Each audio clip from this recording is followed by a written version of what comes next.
Oil pulling அது எப்படி பண்ணுறது? காலையில் எழுந்ததும் எதுவும் சாப்பிடாமல் இதயம் வளத்தை வாயில ஊத்தி நல்லா கொப்பளிக்கணும், அப்புறம் அதை துப்பிடணும். இதுதான் ஆயில் புல்லிங்.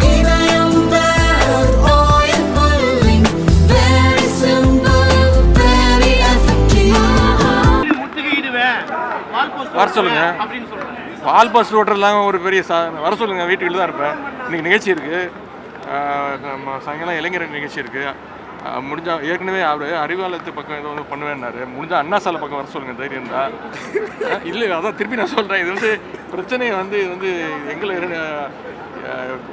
உதயநிதிக்கும் பாஜக தலைவர் அவர் நான் பேர் கூட நான் பெருசாக சொல்கிறது கிடையாது, தவிர்த்து விடுறேன்.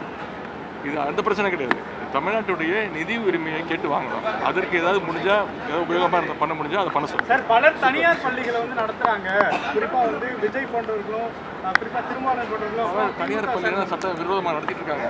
ஒன்றிய அரசுகிட்ட அனுமதி வாங்கி அதெல்லாம் நடத்திட்டு இருக்காங்க. அதையும் இதை கம்பேர் பண்ணாதீங்க. தனியார் பள்ளிகளில் வந்து காலைல இலவச உணவு கொடுக்குறாங்களா? இல்லை. தனியார் பள்ளியில் வந்து யூனிஃபார்ம் ஃப்ரீயாக கொடுக்குறாங்களா? இல்லை. அது தயவுசெய்து அதோட இதை கம்பேர் பண்ணாங்க. உதயநிதி ஸ்டாலின் சொல்றாரு, நாங்க தான் அரசு பள்ளியில ஓசியில சாப்பாடு போடுறோம்ல, நாங்க தான் அரசு பள்ளியில ஓசியில யூனிஃபார்ம் கொடுக்கறோம்ல, நாங்க தான் அரசு பள்ளியில ஓசியில ஷூ கொடுக்கறோம்ல. ஆனால் அண்ணன் உதயநிதி ஸ்டாலின் அவர்களுக்கு ஒரே ஒரு கேள்வி கேட்கிறேன். அது உங்க அப்பா வீட்டு பணத்துல இருந்தா கொடுக்குறீங்க?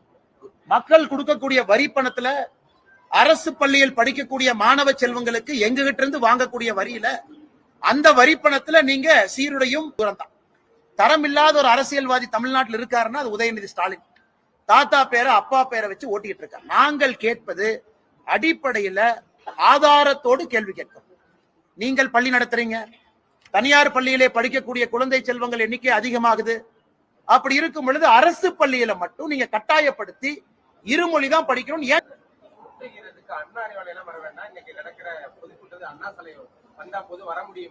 அண்ணா, இன்னைக்கு நானு இங்க நம்ம சேலத்துல கல்யாணத்துக்கு தேதி கொடுத்து இங்க இருக்கேன். பொண்ணு மாப்பிள்ளைய பாக்குறேன், உங்களோட பேசிட்டு இருக்கேன். நாளைக்கு காசி போறேன், காசி தமிழ் சங்கமம். கும்பமேளா போறேன். போயிட்டு கோயம்புத்தூர்ல அமித்ஷாஜி வர்றாங்க. நான் சென்னைக்கு எப்ப போறேனோ, அடுத்த வாரம் போக இருக்கிறேன். சென்னைக்கு எப்ப போறேனோ அண்ணா சாலையில எங்க வரணும் திமுக காரன் நாளையும் தேதியும் இடத்தையும் குறிக்கணும். அண்ணா சாலைன்னா பொத்தம்புதுவா எங்க, நீ இடத்த முடிவு பண்ணு. அண்ணா சாலைக்கு நான் வர்றேன், இடத்த குறிப்பிட அண்ணா சாலைக்கு இங்க வாங்க, அண்ணா சாலைக்கு இங்க வாங்க. நான் தனியாளா வரேன். பாரதிய ஜனதா கட்சியினுடைய தொண்டர் யாரும் என் கூட வர மாட்டாங்க. தனியாளா ஒத்தாளா வரேன். நீ மொத்த படையும் திமுக படையும் மொத்த போலீஸ் போர்ஸ் வச்சு நீ தடுத்து நிறுத்தி பாரு. நேற்று நான் சொன்னதிலிருந்து எப்பொழுதும் பின்வாங்க போவதில்லை.